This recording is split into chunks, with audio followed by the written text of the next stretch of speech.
All right, we're live. Welcome, everyone at home. Okay, civil government today. Okay, again, the context of this chapter is within the larger body, if you will, of living under authority. Okay, we talked about living under parental authority, marital authority, things within, again, the spheres of male and female relationships. And again, one of the fundamental issues we're dealing with in our culture today, I believe in America, is a breakdown of authority. Lack of respect for authority, lack of yieldedness to authority. So, but I would also say a big part of that is within the people, but another big part of it is within authorities themselves. You know, we're coming out of COVID, and there's been quite a bit of a slight, S-L-E-I-G-H-T, sleight of hand going on with the manipulation of all of the COVID protocols and all that kind of stuff for elections and all that kind of stuff. You know, so there's a what's the word I want to say? A legitimate skepticism among many people, yours truly included, about government and what it's doing, right? But nevertheless, God set it up. God set up the spheres of culture. God set up the sphere of family and the sphere of marriage and the sphere of government and the sphere of the church and those types of things. And so, you know, we live in a fallen world and we got to address these things, okay? So, you know, we're going to talk about why did God establish civil government? What should government do? Is it, and this is a big one, we're probably not going to get to this today. You know, is it ever proper to disobey civil government? Which for some, that's a, you know, what do we do? What's the right relationship between church and state? It should be and state, sorry, not and. Does the Bible support monarchy or does it support democracy? Okay, we'll get into all that, okay? And so, again, the first foundational premise we've got to understand is God gave us government. It's actually a gift, okay? You know, but the purpose of government is to punish evil and encourage the good. And the first real clear expression of government in the Bible is Genesis 9, after the flood. Right? After all of that destruction, suddenly God basically starts talking about government. And so he says this in Genesis 9, verse 5.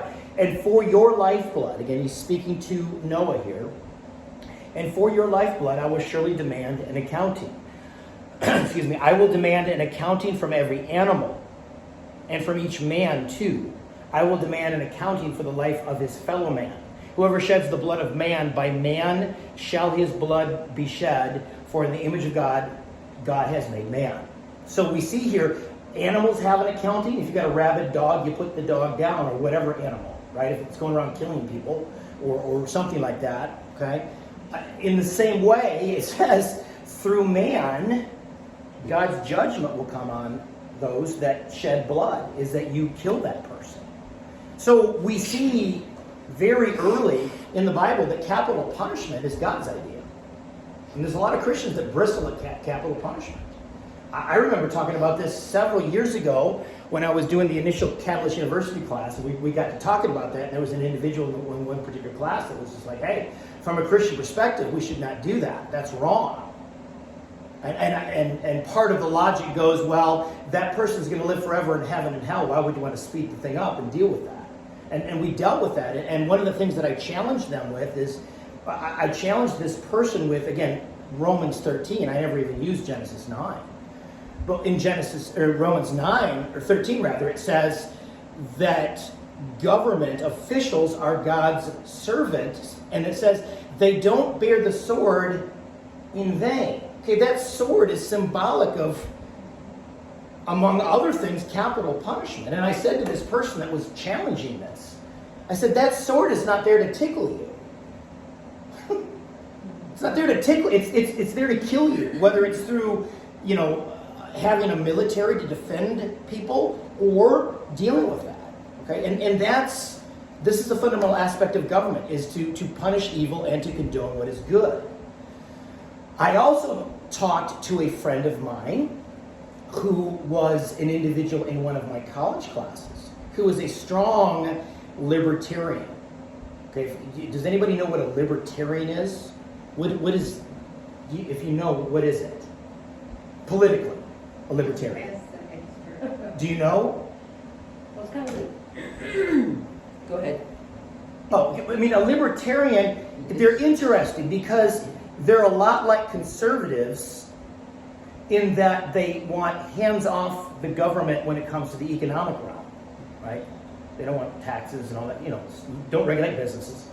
But they're a lot like liberals in that they don't want the government to basically impose some form of moral structure on society. So this particular individual who's a libertarian was very pro legalization of recreational marijuana. Okay, and we locked horns on that. And again, his logic was, well, hey, we should be free. Again, libertarian, the very word liberty means free, to be free. We should be free to do whatever. And government should not tell us what to do. I kind of see it as a morph between the Republican and Democratic. It is kind of a merging of, again, they're like conservatives economically, but they're like liberals on social policy. No problem with abortion. No problem with gay marriage. No problem with the legalization of recreational drugs because I should be free. And so my pushback to this friend, and we're friends, and I said, but you're misunderstanding the biblical conception of what the purpose of government is. What is the purpose of government from a biblical perspective? And of course, I stopped him in his tracks. He did not have an answer. I said, the purpose of government from a biblical perspective, and this is how, as a Christian, this is how I look at it, is to punish evil, but to encourage what is good. How is becoming incapacitated by recreational drug use a good thing? From a Christian perspective, I'm going to say that is an evil because people become under the influence of something and it mentally, in so many other ways, it begins to incapacitate you. And so from a biblical perspective, and I showed him Romans 13, we're here to condone the good but punish evil and restrain sin. And again, for him, that blew his mind. He was like, as a libertarian, he's like, he had no framework for sin. He had no framework that, hey, perhaps not all liberation and all freedom is liberating. Perhaps some forms of liberty actually can enslave you. And we had a really interesting conversation. Okay, but this is the fundamental aspect of government from a Christian perspective that, to me, needs to speak really loud and strong in the public square today. Because even among conservatives, even among Republicans, they're backing away and becoming very squishy and wimpy when it comes to gay marriage, when it comes to transgenderism and stuff. They're like, hey, maybe we should just allow, because I want to get vote. I don't want to be seen as if you're fundamentally misunderstanding what the purpose of government is. It is to restrain sin. It is to stop its spread. But of course, then you have to understand what is sin and what is evil. And what that also tells me is Christians need to be involved in government. If not public office, writing your congressman, letters to the editor, showing up at school board meetings, serving in your whatever, right? School board or something like that. Okay? In other words, there's all kinds of ways to get involved, and it doesn't mean you're a politician. But again, because how is government going to know what's evil and how is it going to know what's good? In other words, if there is no moral conscience, if there's no prophetic voice speaking from the church and the people of God, how are they going to know? They're not. Okay? One of the frustrating things over the past year have been the huge number of churches that, because they're 501c3, absolutely take their hands off and are not going to get involved. And it's like if the church doesn't rise up, look at Marxists. I mean, we're headed that way. We're clearly headed that way. Yeah. And if you just, again, I recommend this book all the time, but no one's read it. Live Not by Lies, the book that's sitting out there that I've recommended for the last 2-3 years. And it details the church under the Iron Curtain, under Soviet communism from the 50s to the present, and how they resisted. And a big part of their resistance was from the church. They needed an alternative community. In fact, I'll talk about this morning because I'm talking about Romans 12:2. A big problem with a lot of Christians is what I call formless Christianity. I'm spiritual, but I'm not religious. I love Jesus, but I can't stand the church. Formless Christianity. You were created to be a part of a community. One of the things they make very clear in that book is you had better be committed to the local church, and you had better speak out as the local church and be involved in that, because that is the conscience of the society. In other words, they did not have the luxury during the Soviet regime in Eastern Europe to back away from church, local church. Formless Christianity would not have worked because you've got to have some form in which people can find community when all of the community is being stripped away by the state. And very significant. Very significant. Yeah. So the first indication of God's establishment of civil government in human society happened when Noah and his family came out of the ark after the flood. And so God said, hey, I will require a payment for the crime of murder, and there will be a penalty, but that penalty is not carried out by God, right? You don't see God hitting the smite button in the book of Genesis other than Sodom and Gomorrah. Every other time, it's like, hey, wait a minute, God is using people through government to deal with sin, to restrain it, okay? So again, I think this is an important point. No further details are given here regarding civil government, but in speaking these words to Noah, God established the obligation for human beings to carry out the most severe punishment, taking a life, in retribution for the most horrible crime. What's the most horrible crime? The murder of somebody who was made in the image of God. Once this principle was established, then the imposition of lesser penalties for lesser crimes was also validated, since a government that has the right to carry out the most severe punishment certainly has the right to carry out lesser punishments. You see the logic there? And I think his logic is sound. In other words, God established government. You see very early, God established government. It's not a bad thing. Let me say it this way. Is there going to be government in heaven? Well, the Lord's government, obviously. Yeah. But in a perfect environment, do we still need government? In some respects, you would say no, but in other respects, you would say yes. Let's just give you a practical example. Let's say in heaven. Okay, we're all Christians. We all love Jesus. We all love each other. We all lay down our lives for one another perfectly. So when we're driving cars in heaven, assuming there are cars in heaven, we both come in an intersection, and I'm looking at Phyllis and go, you go first. But she's a good Christian, and she loves me and loves you. Well, you go first. You go first. Well, you see what I'm saying? In other words, you still need some sort of a traffic cop or some sort of a traffic light system because we're all deferring to one another. You're never going to get through a stinking intersection or whatever. You see what I'm saying? In other words, I believe there will be some form of government in heaven, not because of sin, but because just from sheer order of things. You just need some sort of order going on. Does that make sense? It's called the kingdom. Kingdom, but the kingdom still has order, and I believe the kingdom is still going to have some form of government in the sense of, again, just, organization, record keeping, different things like that. But you're not going to have jails, and you're not going to have, so much of the severe retribution we see today. You're not going to have armies, right? The swords are going to be turned into plowshares, right? In other words, some form of cultivation is going on instead of military armaments, something like that. No need for an air force, all those kinds of things. I've never thought about cars in heaven. Huh? I've never thought. And I'm not saying, but yeah, it's a hypothetical. Clouds we could ride But on. it's a hypothetical what if. You still need some sort of, okay, who's going to go first in these situations? Well, you go first. Well, no, you go first. Well, no, you go. Well, now we've got a massive traffic jam because we're all laying down our lives for one another. And meanwhile, no one's getting anywhere. I don't, just having a little fun there. Okay. The command given to Noah is significant for our purposes in the 21st century because it was given long before the law. This is pre-Mosaic law. Genesis is pre-Mosaic law. So you see some principles established there that transcend the law, right? Because one of the arguments against capital punishment that I've heard Christians make is, well, that was in the Mosaic covenant. We're not subject to that. And the answer is yes, we are not subject to the Mosaic covenant. However, capital punishment was way before the Mosaic covenant. The command to Noah in Genesis 9 was given at the beginning of the reestablishment of human society after God had destroyed all but Noah's family in the flood. Therefore, careful biblical interpretation would not limit the principles of Genesis 9, 5 through 6 to the Old Testament only or to the nation of Israel only because Israel had not existed. There was no Israel then. Jacob had not been born. Abraham had not been born. So for the context implies that these principles has relevance for the human race for all time. In other words, there's got to be something that puts fear in people to not keep doing bad things because of human nature. Okay, that's kind of the principle there. Okay, and God's establishing the principle. I've made humanity in my image, so they're really, really, really valuable. And if you kill what is really, really, really valuable, there's a serious penalty for that. I mean, I could say more, but I'm not.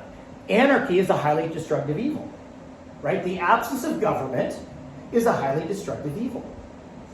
When government stands down, when they should step up, that is an egregious violation, at least in our system of government, of the Constitution. It just doesn't establish much tranquility when government stands down when the whole nation is rioting in the summer of 2020. Yeah. Right? In other words, yeah, it's just not good. And again, the textbook example of that in the Bible is which section of Scripture? Of anarchy. I'll give you a hint, it's on there. What's the textbook example of anarchy and why you don't want to get there? The book of Judges. Everyone did what was right in his own Yeah, but in those days there was no king, and everyone did what was right in his own eyes. So now you've got some really gross things going on. And I won't get into all those gross things. But there are large sections of Judges that, quite frankly, is R-rated because of just wicked, perverse things going on. Because, again, there is no restraining force for evil going on there. So everyone just did whatever, okay?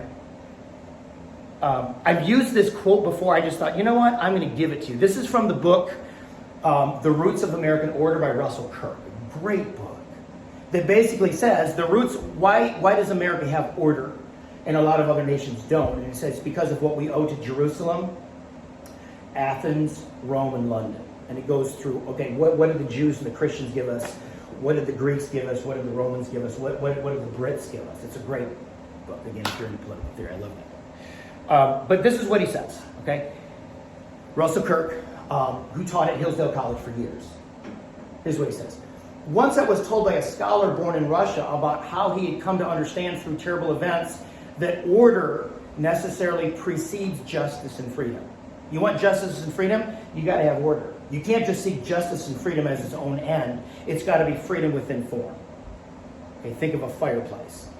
That fireplace will heat your house, but if it jumps out of the form and gets on your carpeting, it'll burn your house down. So freedom within form. He had been a Menshevik, or a moderate socialist at the time of the Russian Revolution. When the Bolsheviks seized power in St. Petersburg, he fled to Odessa on the Black Sea, where he found a great city in anarchy. Bands of young men commandeered streetcars and clattered wildly through the heart of Odessa, firing with rifles at any pedestrian as though they were hunting pigeons. At any moment, one's apartment might be invaded by a casual criminal or a fanatic murdering for the sake of a loaf of bread. In this anarchy, freedom or justice and freedom were only words. Then I learned that before we can know justice and freedom, we must have order, my friend said. Much though I hated the communists, I saw that even then, even the grim order of communism is better than no order at all. Many might survive under communism. No one could survive in general disorder. Okay, so that's why God did what he did in Genesis 9. You've got to have some form of order. You cannot just have constant anarchy. And it's fascinating because this is the guy that was suffered under the communists, which is really bad. I mean, I don't know, 60 to 80 million body bags followed good old Uncle Joe, Stalin, and what he did. Okay? But he said, you know what, something's worse? No government at all. Because no one is safe from their property. And this is exactly how the founders and how Thomas Jefferson and others thought of it. Is they created this idea of social contract theory. Hey, we're going to come in a contract under civil government because in a state of nature, to borrow from Thomas Hobbes, life is nasty, brutish, and short. In a state of nature where there is no government, you get to do whatever you want. But in a state of nature, everyone else gets to do whatever they want too. So is your life, liberty, and property secure? No, it's not. It's survival of the fittest. It's might makes right. If you're not the strongest dude or whatever, then they're taking everything. Wives, all forms of property. They might even take your life. They might invite you over for dinner and they're actually having you for dinner. That's a state of nature. And Jefferson and the founders were like, wait a minute, hold on. We're going to come under a civil government. But what they said was, but if we do that, your inalienable pre-political rights that are in a state of nature and that are yours from God, they carry with you under that civil government. So a civil government that's really doing its job right recognizes your pre-political inalienable rights. A government that tramples on your pre-political and inalienable rights is a government that deserves to be, well, pushed aside and establish a new one. But again, it's kind of the same principle here. In anarchy, your rights are not secure. You don't want you want some form of government. Okay. So again, what is the purpose of government from a biblical perspective? Enforcing justice, defending the weak. I mean, that's pretty obvious stuff. Okay. Another way to describe punishing evil and rewarding good is enforcing justice. Justice means according to the just standards of God's laws. If the king enforces justice, he brings punishment against those who have done wrong and protects and rewards those who have done right. In this way, justice means that people receive what they deserve. Okay? Again, that's in any governmental system. This is not going to be perfect. Why? Because people are involved. Okay. Kind of doing the opposite these days. Huh? Yeah. And if government is not informed by a robust Christian prophetic voice, don't be surprised if it devolves into calling good evil and evil good and all those kinds of things that we're seeing today. Very much so. Psalm 82, 2 and 4. How long will you judge unjustly and show partiality to the wicked? Give justice to the weak and the fatherless. Maintain the right of the afflicted and the destitute. Rescue the weak and the needy. Deliver them from the hand of the wicked. So rulers must judge according to the law and the facts of the case. Rulers must pay special attention to defending those who have little power to defend themselves. Rulers, it should be rulers, sorry, I was typing this quickly, must use their power to stop the wicked from harming others, particularly the weak and the needy. Okay, so again, that's this idea of impartial. Equal justice under the law. That's the idea. From Scripture. And again, a lot of this, you can see where our founders got this. I mean, in other words, they weren't just drawing from a blank slate. A lot of this had been going on in England for almost 1,000 years prior to when they came over. So they just carried these ideas over them, but a lot of them were from the Scriptures. Okay? Okay. Government should execute swift punishment and deterrent for a crime. Ecclesiastes 8:11. Because the sentence against an evil deed is not executed speedily, the heart of the children of man is fully set to do evil. And don't we see that in America? Where true justice against a crime is either not happening or it's so long that it emboldens other people to do the same thing. Do you know, per the Constitution and the Supreme Court decisions, it says we have a right to a speedy trial? Do you know, according to the Supreme Court, what a speedy trial includes? How quick? From the time you were busted to the time you stand trial. Per the Supreme Court. Because again, the Constitution says a speedy trial. It doesn't give you a definition. The court said 120 days. So you got 120 days until you're, in other words, if you don't go to trial, if you go to trial after 120 days, then that's a violation of the Constitution and they can get in trouble. But other than that, yeah, you can sit there in jail or whatever. And and then you got the appeals process and all that kind of stuff that goes on and on and on. Let's talk about January 6th. Huh? Yeah, Ecclesiastes, what verse? Oh, Ecclesiastes 8:11. Okay. And again, similar teaching is in Romans 13. I'll just read it real quick. Let every person be subject to the governing authorities. For there is no authority except from God, and those that exist have been instituted by God. Therefore, whoever resists the authorities resists what God has appointed. For those who resist will incur judgment. For rulers are not a terror to good conduct, but to bad. Would you have no fear of the one who is in authority? Then do what is good, and you will receive the approval. For he is God's servant for your good. For if you do wrong, be afraid, for he does not bear the sword in vain. For he is the servant of God, an avenger who carries out God's wrath on the wrongdoer.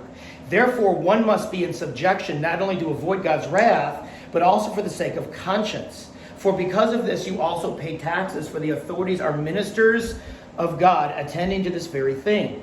Pay to all what is owed to them, taxes to whom taxes are owed, revenue to whom revenue is owed, respect to whom respect is owed, honor to whom honor is owed. This causes a lot of Christians to bristle. Okay, but let's remember, most likely, if it wasn't Nero, it was Caligula, who was the Roman emperor at this time. Both of them were whack jobs. Both of them were moral, perverse, wicked, capricious, arbitrary rulers that basically slaughtered people and slept with people at whim. And he says, hey, those people are there because of God. They're ministers of God and they're servants of God. Okay, so as maybe some Christians today will bristle at that, what do you think the early church was thinking? Right? These guys were bad. I disagree with you on that 100% because it defines the authorities right there are there to do good. It defines what those are illegitimate authorities. Those are antichrist figures. All authorities are coming from God. All legitimate authorities come from God. Where does it say legitimate? Where does it say an authority is? Read when it says in there, it says they are there to do good. Do good. So you do good by them doing good. So if they're doing evil, that's not a legitimate authority put by God. God doesn't promote evil nor do evil. So you're saying the early church should have rose up against Rome? They did. Because of this? They did. They rose up against Rome in insurrection and tried to take them out. They were put as Roman candles and they were executed for not complying with that illegitimate government. They were adorning the streets. Right, but were they trying to push back directly against government in some sort of an attack or something? And to dethrone them and put new rulers? I'm not implying that. We don't live in Rome. We live in the United States where the people are the authority. The United States has the Constitution that puts us. We have the authority. It's not Rome. I know, but unless we give them that authority, which they are legitimately given authority by people who don't realize we are the authority. It's government for the people, by the people. Right, but again, we have to look at it in the original context it was written. And many of these rulers in Rome, they put to death the previous guy and they came into office. If that is not a textbook definition of illegitimacy, I don't know what is. And yet, to that, Paul says, they're there by God, they're servants, they're ministers. They're servants to do good. Right? Yes. To do good. Well, part of the good is they provided Roman roads. There was all kinds of good that the Roman government did.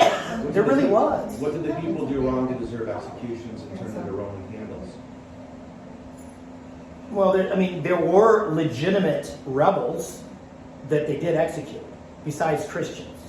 They were. And they really did deter crime. In other words, there was a lot of good things they did, just like there was a lot of good things that a communist government would do, as much as I can't stand it. And I will be very clear, I can't stand so much of Rome. I actually got a book. I was like, I'm going to look at these Roman emperors much more closely. I got a great book this summer. And I just put it, it was so disgusting. I was like, I can't read this. I can't expose myself to this. I just can't. So I am vehemently opposed to the Roman Empire and how they did things. Absolutely. But nevertheless, that's what God says. They're there. I put them there. Daniel, they're there. You're saying God put those leaders in. I don't agree with that. Yeah, they did. I think every leader in the world is there because God allowed it. For some unknown reason. God allowed it, God put it. Yes. Yes, what? Both. No. Both. No. I disagree. Okay. We can agree to disagree. We'll talk about rebelling plenty. What do you Probably think? not Let today. me ask you. Because there's all kinds of stuff, and I think you're going to like where we're going to end up. However, until we get there, the government comes to your house and says, Pastor Eric, I want you to turn in every one of your parishioners who are not going with the government's policy. We want to execute them, or we're going to kill your family. What do you do? You're complying to the legitimate No, I didn't government. say no. Because, again, there's other scriptures that deal with this idea that, hey, I'm not going to go against my conscience. I'm not going to go against the ways of God. Judge for yourself whether it's right to obey God or man. You know, what the apostles did. But we've got to, as much as we can't stand what government's doing, we've got to realize that this trumps all of it. And we've got to understand that. Okay, so based on what you just said, okay, because I'm just sitting, listening to you guys bantering back and forth, okay? Based on what you just said, would God ever put us in a position to disobey Him? Go with me for a second. God would ever put us in a position to disobey Him and expect that that would be the right answer, the right thing to do? No. Okay, so what you just said, though, okay, is that God put these leaders in, but Scripture says, well, there's times not to obey the leaders. Well, wait a second. Are we disobeying who God put in? if we disobey what they're saying. I think God allowed these leaders. There's no way that you can, and I'm sorry, I'm going to agree 100% with Daniel, but maybe not 100%. I do not believe that God put Biden in as our president. He stole the election. So I do not believe that God put Biden in as our president. So do I think God allowed it? Yeah, and I don't understand why. Okay, but we see examples in the Old Testament when people prayed and wanted an evil king. God said, "Have at it, have at it. Here's your evil king." Okay, but do I think God put those leaders in place? No. Do I think God put Hitler in place? For there is no authority except from God, and those that exist have been instituted by God. Meaning, every political ruler in the world has been instituted by God. Even then what Joe you're saying, Biden. Then what you're saying then is God would set us up to disobey him. Because yes, No, your that's second, Pastor Eric, your second sentence was, well, there's areas in the Word that says that, obey your conscience and not the leaders. Well, if God put those leaders in place and we're supposed to be subject to them, but God said, obey our conscience, you can't have the two. We're the leaders. I'm taking a hard line on this just to force you to think. I think you're going to like where we're going to land. I really do. I think Daniel might even like it. But we're not going there yet. We're just going on, hey, what about everyone that is in office is there by God? They're instituted by God. The authority that's there. If there was no president, if there, in office in America, there would be some forms of anarchy here. So you've got to have that. There is anarchy. I'm not. Okay. There is absolutely. Let me go on record to say I totally agree with you. I think that the current president is here fraudulently. I really do. So you got to put him in. However, yes, for some unknown reason, God allowed this to Okay, happen. I don't disagree with allowed. But they're instituted by God. I It's disagree still with- instituted by God. God put him there. We might split hairs, but I would say they're allowed by God, and Biden is there instituted by God at this season. He got 80 million votes. He's the most popular president in history. Because I think what God is trying to do is much bigger than America and much bigger than its government's legitimacy. That's what I think. Is the second I think God Amendment- is trying to work out his kingdom and dealing with people's hearts through a form of chastisement and discipline. That's what I really We're think. talking about left and right kingdoms. We're dual citizens, are we not? Both in Mhm. heaven and on earth. So we're talking about the left kingdom, the right kingdom. I would say to you, Daniel, I would say to Doc Sherry, you probably need to go a little bit more toward respecting what we currently have. But I also would say, again, I don't want to get to the punchline right now. Okay, to borrow from Willy Wonka, the suspense is terrific. I hope it lasts. I just want to keep the respect part of it there. Is the Second Amendment, you use the word insurrection, what's the Second Amendment as a law say? When you have an illegitimate government, it's called tyranny, it's the duty of who? You're quoting the Declaration of Independence, not the Bible. I'm Let's quoting- make that's that the highest distinction. law of our land.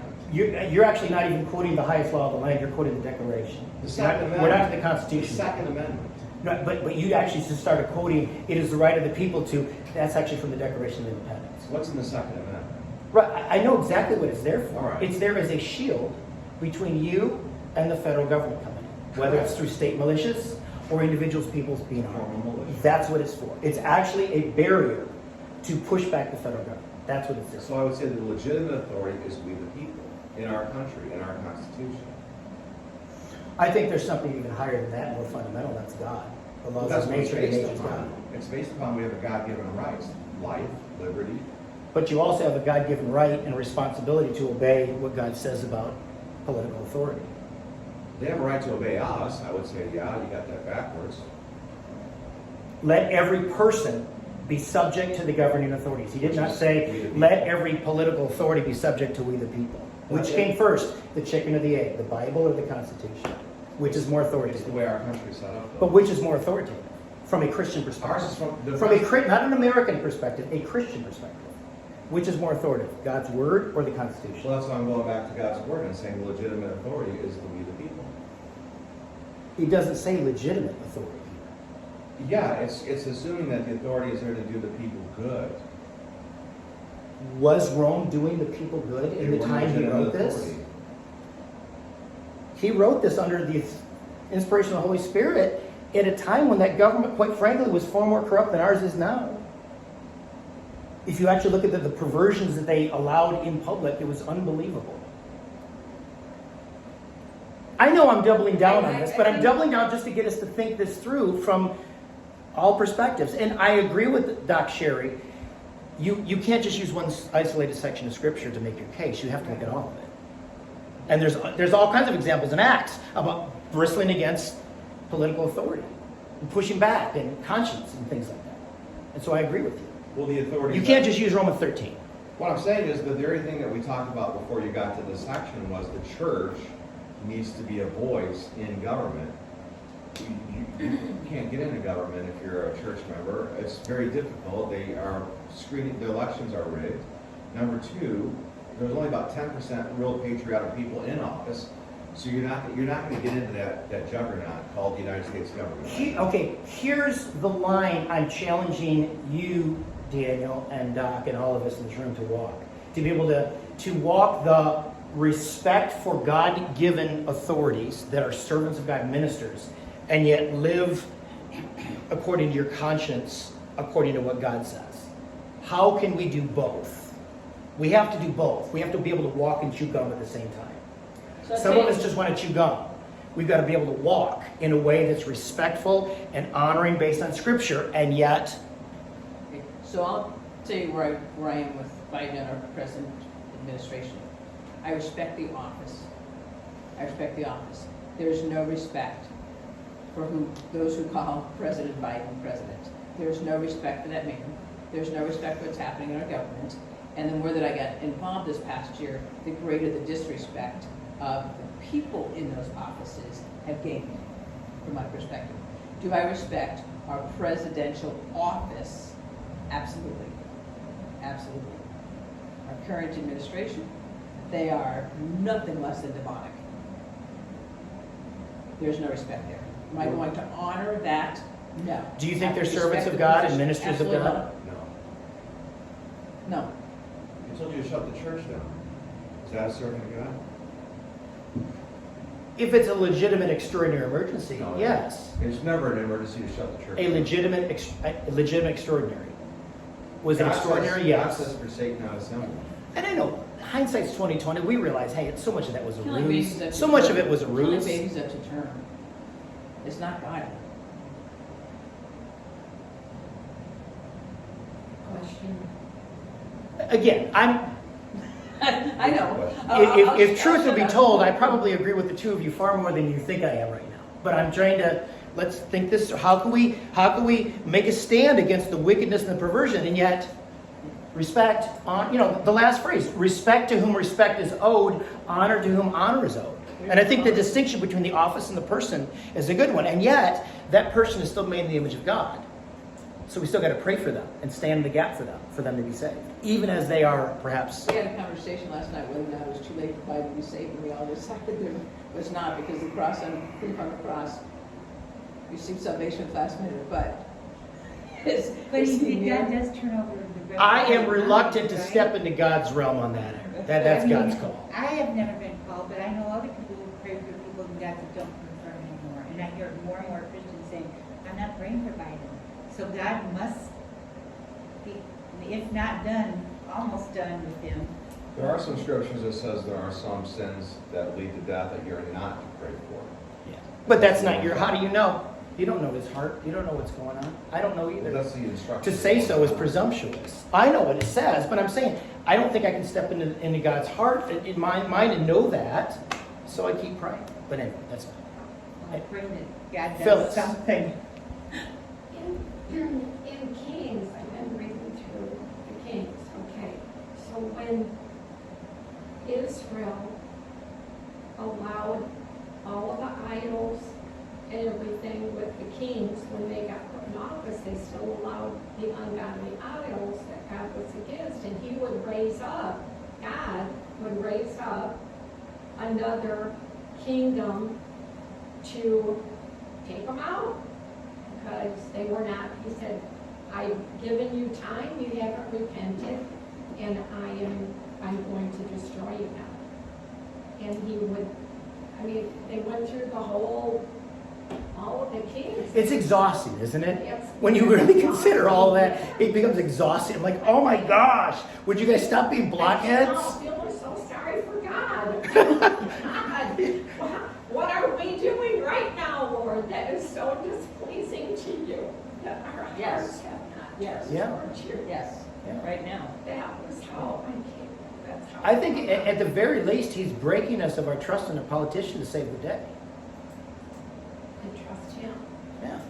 Because if our elections truly are rigged, there's not much we can do except appeal to heaven or something like that, right? But we got to be careful with that appeal to heaven flag thing that Dutch Sheets talks about. Do you know the context of that flag? It came from John Locke in his second treatise of government. He says appeal to heaven, but he said appeal to heaven to do what? Start an insurrection and a revolution against the government. So we got to be real careful about waving that flag. Because do you know what it really means? It means you're advocating an insurrection. Literally. I've read... We're really close to that. Yeah. They're advocating the insurrection. They're the one that said we can detain you without your rights. I'm saying those that wave the I appeal to heaven flag, because my dad had one. I'm saying it comes from John Locke's second treatise of government, and if you actually read it in context, he's saying, revolution, take the whole system down. That's, in other words, we appeal to heaven, now we're going to take the system down. I'm for that. Well, no, I'm we- saying that's very radical. I'm just trying to help you understand a little context here. Yeah. It's not just a simple, oh, we're praying God. No, you're saying I'm praying and I'm taking up a musket. Yes. That's what that literally means. That make a lot more And sense. Dutch Sheets and others have never made that context clear.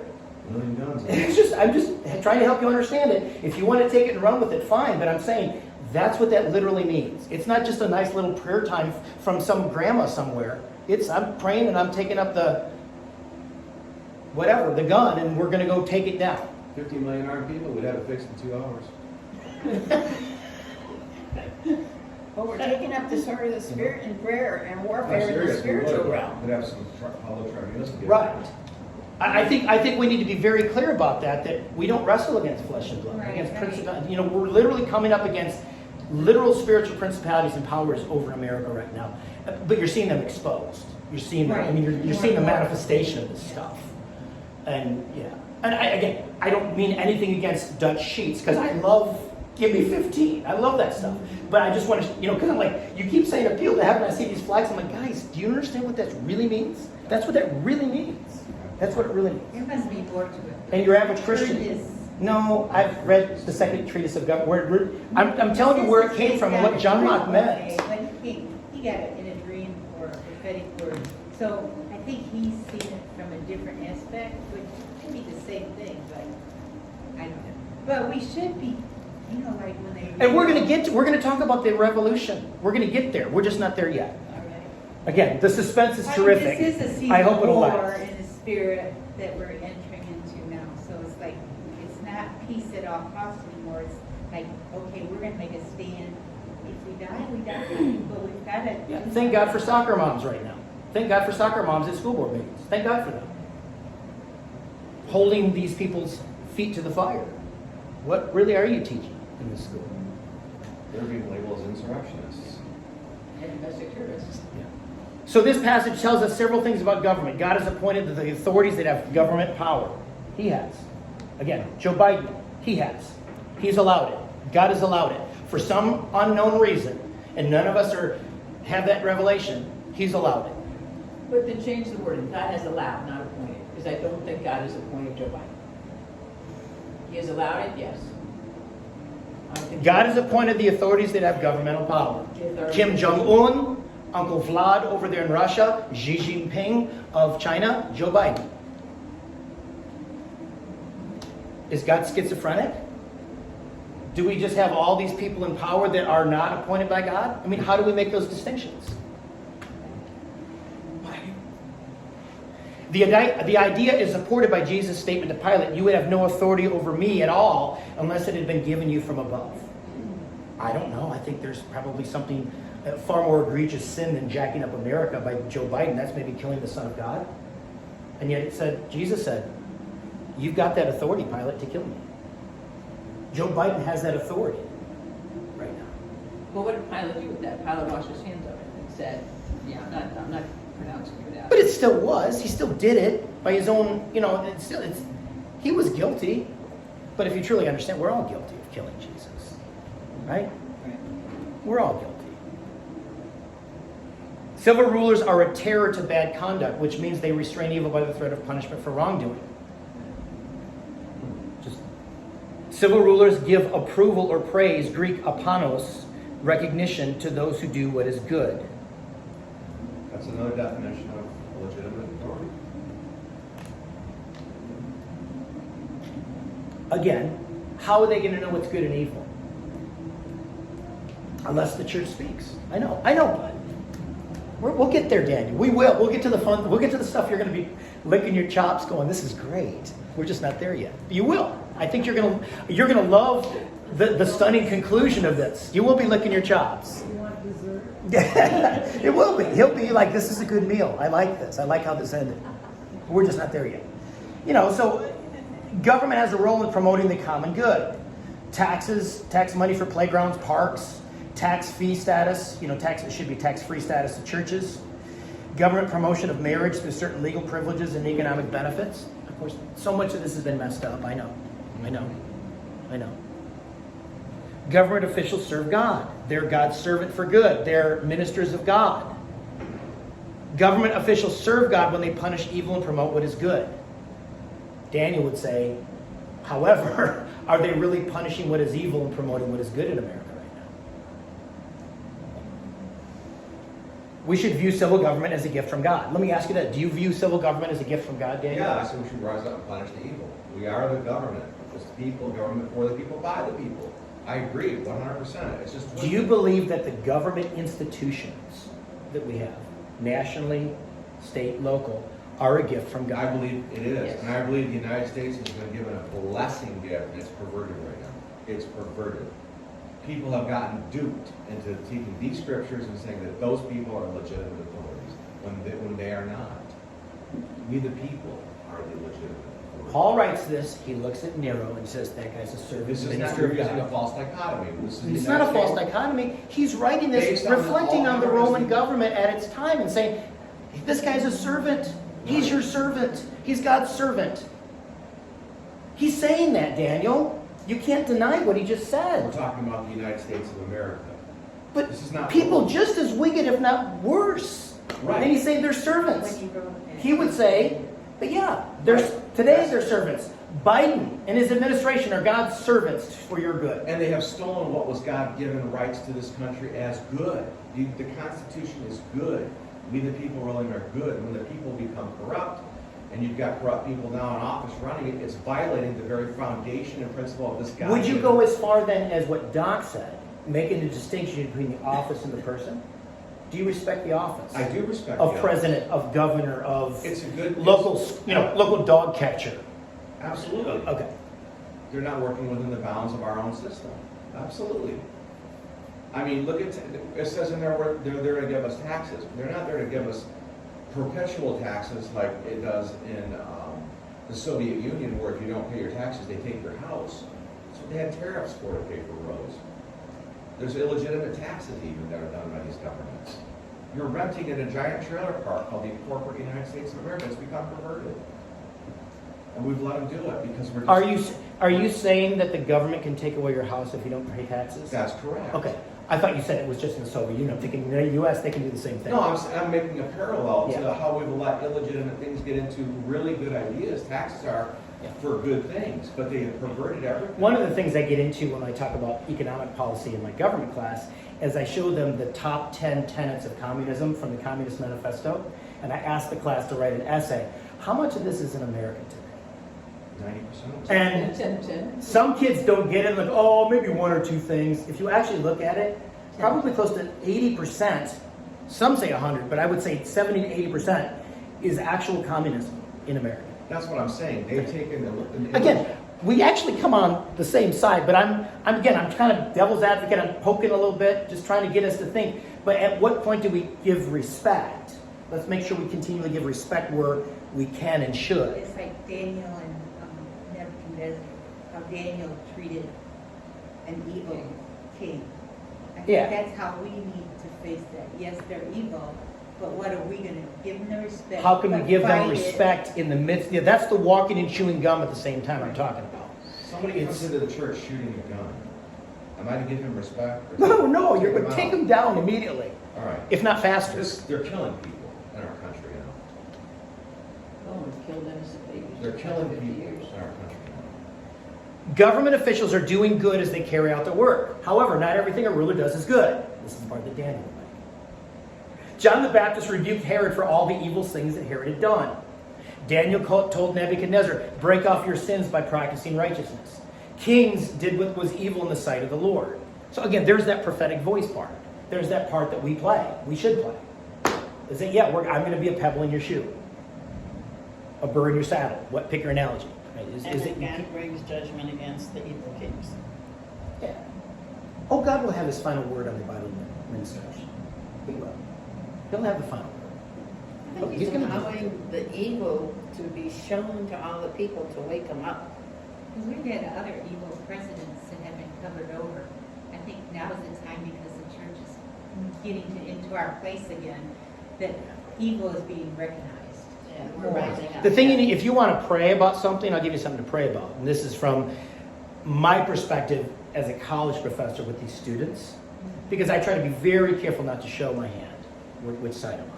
I just say, hey, I'm a constitutionalist. In my class, you're going to learn the Constitution, and we're going to understand, okay, how does the current government square with the Constitution? I said, we're going to do that. But I start talking about some of these things, and I start talking about Biden's record. I don't talk about it negatively. I just say, listen, what about food prices? What about supply chain? And I go through gas price. And a lot of these students are so apathetic and indifferent, they don't even care. So if you want to pray for something, pray for the younger generation, that they begin to start seeing and caring. In other words, you guys are all passionate. We're adults. We got skin in the game. We've been around. The younger generation, a lot of them are, let me check my TikTok. I mean, really, they don't, it's apathy and indifference. So as you're praying for the next generation in corporate prayer and in intercession, pray for that. Because we would not have the same kind of conversation if I had a group of the 19, 21-year-olds that I'm talking to. They would nowhere be near as intuitive about the problems with government when it comes to this. Wouldn't that be the place that we should be as a church, where we can start talking in the public square about these issues to the young people? I do it. Not I just mean, you, that's- I'm talking about all of us. All of us. Every chance you get, you do. Help them to understand it. But Walk you in know, when you're next to him in the store, whatever. probably one of the greatest compliments I ever got as a teacher, there's two of them, but I'll just tell you one of them, was one of my students, this is a couple years ago, was good friends with Lexi. And he told Lexi, he said, I don't know how many times I go to LMC, these schools I'm going to, and these profs are so biased. They're so just, he said, your dad is the most unbiased professor I've ever seen. He goes really a long way just to make, because I do, I'm trying to kind of take the Fox News perspective. I report, you decide. But I guarantee you, by the time they're done with my class, they're going to see how egregious this government is compared to how the founders set it up. I mean, I will make no apology about that. But I'm not going at it from, I'm going to ram my view. It's like, no, what does the Constitution say? What's government doing today? Are you saying that Constitution? Are you saying that the current government is lawless and rejecting the Constitution, Professor G? Yeah, that's exactly what I'm saying. And they come out of that class having a great appreciation for that. And I never, ever told them my view. I just let them, hey, how does this square with the Constitution? How does this square with Article 2, Section 1, Clause 2 about elections? How does this square with Article 1, Section 4 dealing with elections? How do we...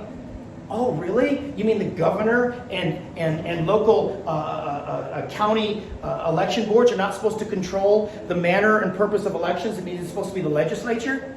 Yeah. That's how I do it. But again, I thought that was a great compliment because Lexi turned around and said right after, Dad, that's amazing because you're the most biased guy I know. That's what she said. I mean, yeah, you don't see me at home. I rant. Oh, trust me, I rant.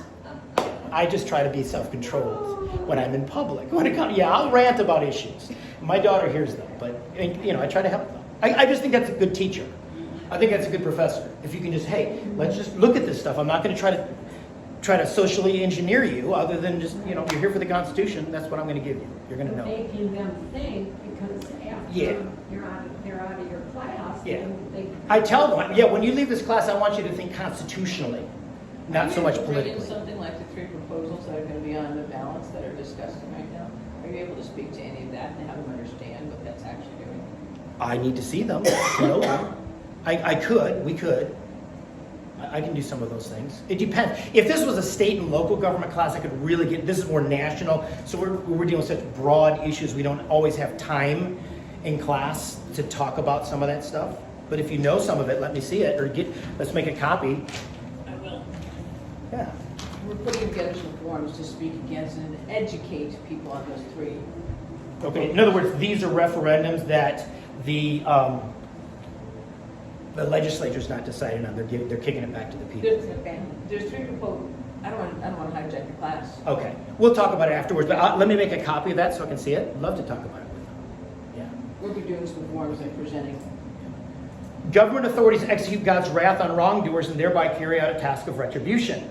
This is explicit in Paul's statement that the ruler does not bear the sword in vain, but as the servant of God. He functions as an avenger who carries out God's wrath on the wrongdoer.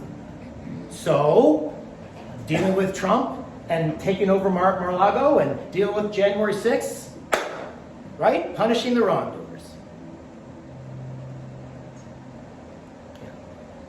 And again, I would be very quick to say, when it becomes a politically motivated use of the Justice Department, that is about as wrong can be. And we're seeing that. We're seeing very, very much instances like that. Communists do that. Banana republics do that to political opponents. That's not what we've done historically in America. Are you saying we've sunk to a new low, Pastor E? Oh, yeah. Yeah, Yeah. that's exactly what I'm saying. Okay. This is significant, talking about the government should avenge and execute wrath.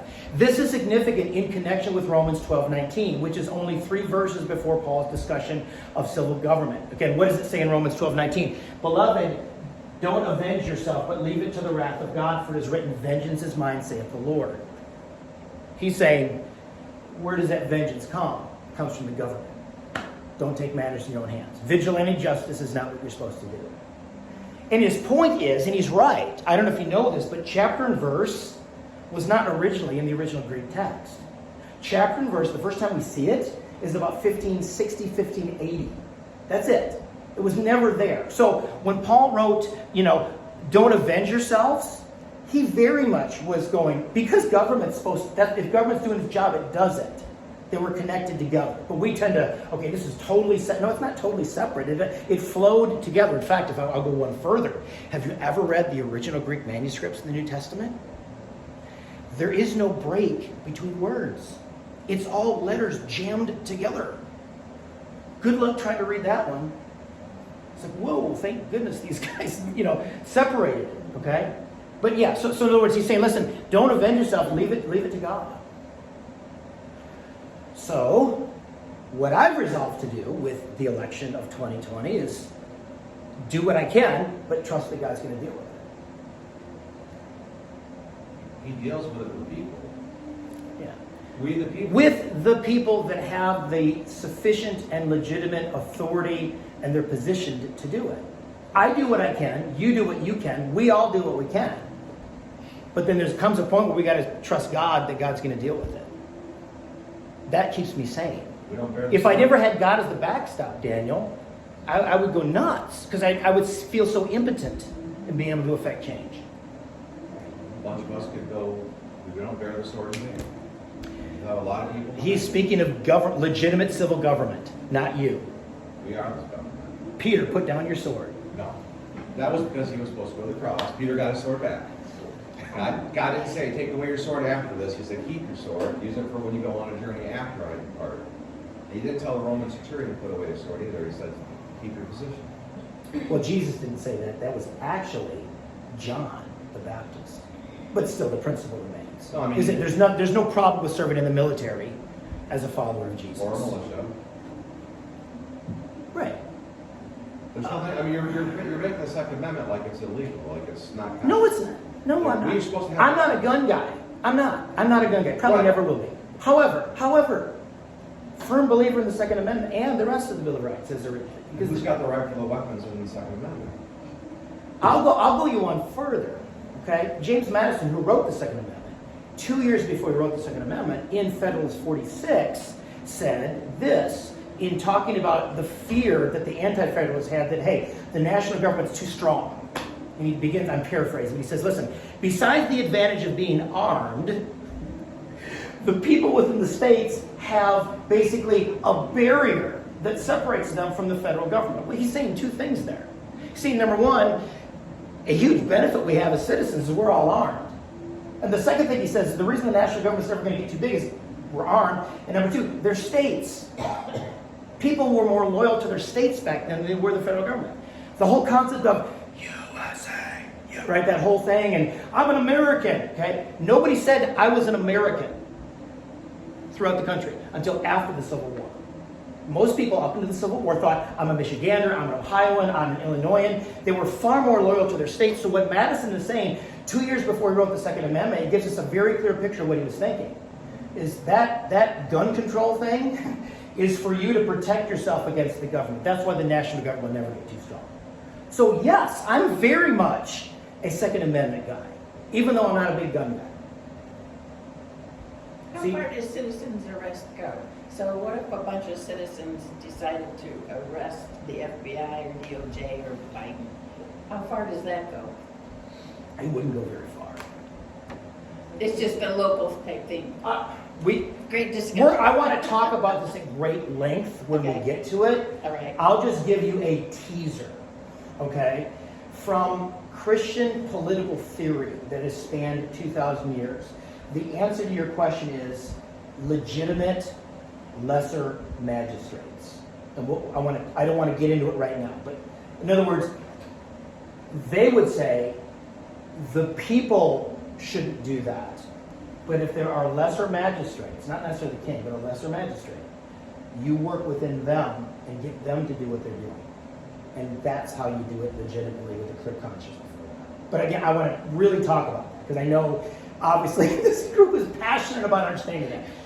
But they would say the people shouldn't. But there are legitimate people you can work through and you should work through. And as you find like-minded people, that's how you do it. And it could involve representatives. It could involve significant segments within the FBI itself to deal with the rogue, the swamp preachers. Because that is the swamp. The Patriot Act gave them the legitimacy to become legitimate thugs for the government. The Patriot Act. They can detain you for no reason for as long as they want. You basically, the Patriot Act violates your entire constitutional rights. Well, let's look at January 6th. A quick and speedy trial. Yeah. 2 years later, almost 2 years Yeah. later. You're 700 and some days later. The Patriot Act violates, that's what I'm saying, they can detain you as long as they want. That's part of the Patriot Act. Everything you said, the average 20-year-old doesn't care a flip about it. Because the argument is, here's the argument, because I talked to him a lot about, do you know that the NSA and they're surveilling your emails and your text messages? Are you okay with that? And the common argument is, I'm doing nothing wrong, what's the big deal? And they never connect the dots and go, but what if the government over you has gone rogue? And suddenly now they begin to surveil you and take you away. I said, the pushback is always, but I'm not doing anything wrong, what's the big deal?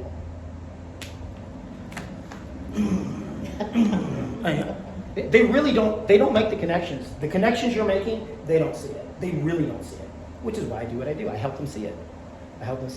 And I talk about the social credit system in China that they don't know about either. I said, this is what's coming.